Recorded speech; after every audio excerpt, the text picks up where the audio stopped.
Oi pessoal, tudo bom com vocês? Eu espero que sim, porque comigo tá tudo ótimo e eu tô aqui hoje para mais uma história aterrorizante aqui do canal. Então se você gosta desse tipo de história, já se inscreve e ativa o sininho para ficar por dentro sempre que sair vídeo novo. E também não esquece de deixar o like, porque isso ajuda muito o canal. Eu vou puxar a vinheta e vamos trazer nossa história aterrorizante de hoje. Vamos lá!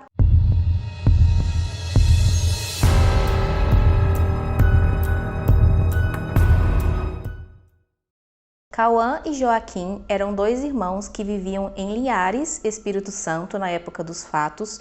O Cauã tinha 6 anos e o Joaquim 3. Eles moravam com sua mãe, Juliana, e um homem chamado Georgeval. O Georgeval, que era mais chamado de Jorge, era o pai do Joaquim e de outro bebê que ele e a Juliana tinham tido juntos e era padrasto do Cauã. O Cauã era fruto de um casamento anterior da Juliana que acabou não dando certo.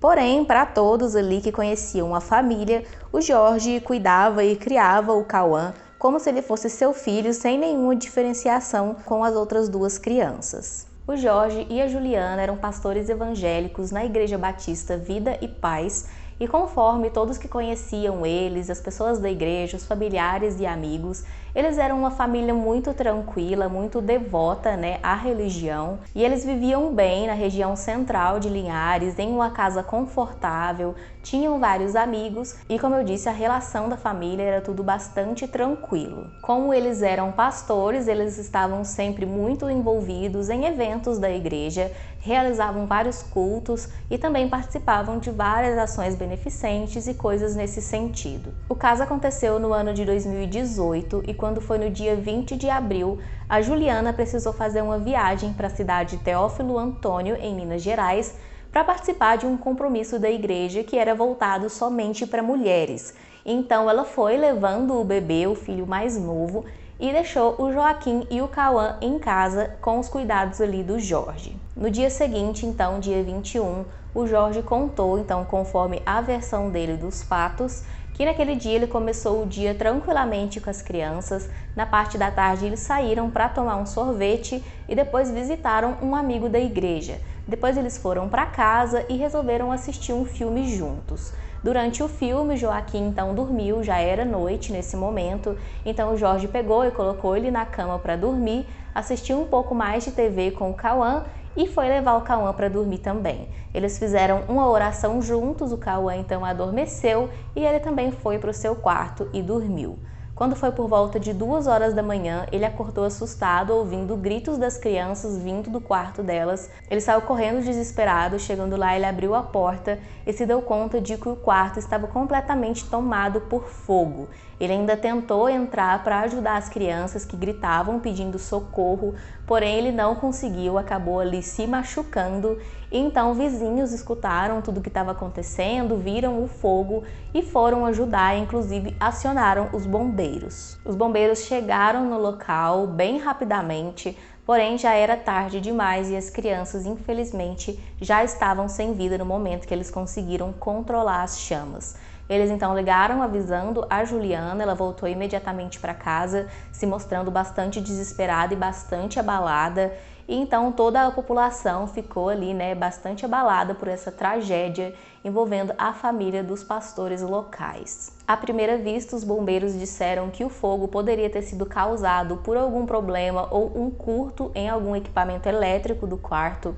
No quarto das crianças tinha babá eletrônica, também tinha ar-condicionado, então eles apontaram que poderia ter acontecido algum curto em algum desses equipamentos. Por conta da falta de legistas na cidade, os corpos das crianças foram levados para passar por todos os exames em uma cidade vizinha e no dia seguinte todos esperavam que o Jorge e a Juliana fossem ficar em casa, abalados, Afinal de contas, a morte das crianças não tinha nem 24 horas, porém, para surpresa de todos, eles foram até a igreja e realizaram o culto como sempre eles faziam, normalmente. É claro que o comportamento deles estava diferente, eles se mostravam abalados por conta de tudo que aconteceu, Porém, a população achou um pouco estranho, né? Todos esperavam que eles fossem cancelar pelo menos o culto daquele dia. 2 dias depois do incêndio, no dia 23, o Jorge e a Juliana compareceram ao IML para estar ali coletando material genético para os exames, e no dia 24, o Jorge compareceu à delegacia para prestar depoimento. Enquanto ele prestava seu depoimento, investigadores estavam na casa ali realizando toda a perícia do local. Durante a perícia, eles começaram a encontrar algumas coisas estranhas na casa, porque sem nenhuma permissão ou nenhuma ordem dos investigadores, o Jorge e a Juliana tinham feito mudanças na casa. Algumas coisas estavam faltando, né, que eles tinham tirado, jogado fora, e outras coisas eles tinham modificado, como, por exemplo, lavar ali as roupas de cama e tudo mais. Eles então acharam aquilo meio estranho, mas seguiram a investigação e resolveram verificar ali com luminol a casa e encontraram manchas de sangue ali em alguns pontos do chão e também em alguns móveis da casa, manchas de sangue que foram confirmadas ser das crianças, do Cauã e do Joaquim. No dia 28, para surpresa de todos, o Jorge foi preso provisoriamente porque ele estava atrapalhando as investigações. Então, quando foi no dia 17 de maio, a polícia pediu a prorrogação da prisão dele, porque o que começou como uma investigação de acidente, né, um incêndio acidental, acabou se transformando em uma investigação de suspeita de homicídio. Esse caso aconteceu bem rápido até, porque cerca de uma semana após essa prorrogação da prisão do Jorge, a polícia divulgou o inquérito policial e lá tinham várias coisas, né, várias controvérsias que indicavam que realmente o que aconteceu naquela noite não tinha sido um incêndio acidental. Eles conseguiram constatar que do tempo em que o fogo tomou aquelas grandes proporções até o momento em que os bombeiros chegaram na casa, demorou apenas cerca de 10 minutos e quando eles chegaram lá, o fogo já tinha consumido praticamente 80% do quarto. E eles disseram que isso não era possível para um incêndio causado por alguma falha elétrica. Então eles investigaram mais e descobriram que o fogo na verdade foi causado intencionalmente e a pessoa ainda usou algum tipo de combustível para acelerar o processo ali do fogo e ele tomar aquelas grandes proporções mais rapidamente. Os corpos das crianças também foram encontrados no centro do fogo, ali no ponto principal, o que não tinha nenhuma lógica, porque se elas estavam acordadas, gritando por socorro, o mais provável era que elas estivessem ali no ponto com menos fogo, né, no ponto contrário ao ponto principal.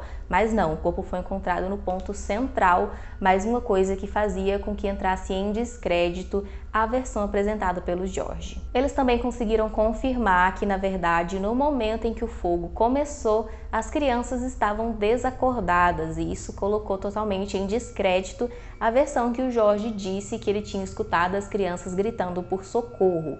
Eles constataram que as crianças ainda estavam com vida no momento que o fogo começou, porém estavam desacordadas e morreram aí logo no início do incêndio. Além de tudo isso, a polícia também tinha ouvido testemunhas, né? E os vizinhos disseram que algum tempo antes do fogo ser percebido, né, do fogo começar, eles teriam ouvido as crianças gritando, pedindo por socorro na casa, como se elas estivessem sendo agredidas. Para fechar o caso contra o Jorge, os exames também apontaram que as crianças, tanto o Joaquim quanto o Cauã, tinham ferimentos pelos corpos e também material genético compatível com abuso sexual. Nesse primeiro momento, a Juliana não estava sendo acusada de nada, até porque ela estava fora da cidade no dia do crime. Porém, com essa descoberta do abuso, eles então acharam estranho, né, e resolveram investigar para ver se ela tinha alguma ligação. Na escola das crianças, então, eles estudavam em escolas diferentes, eles perceberam ali junto aos profissionais, aos professores, que os garotos tinham alguns comportamentos que indicavam que os abusos eram sim uma coisa antiga e recorrente. Os professores do Cauã disseram que algumas vezes ele começava a chorar no meio da aula ali na escola sem nenhum motivo aparente, ele chorava muito.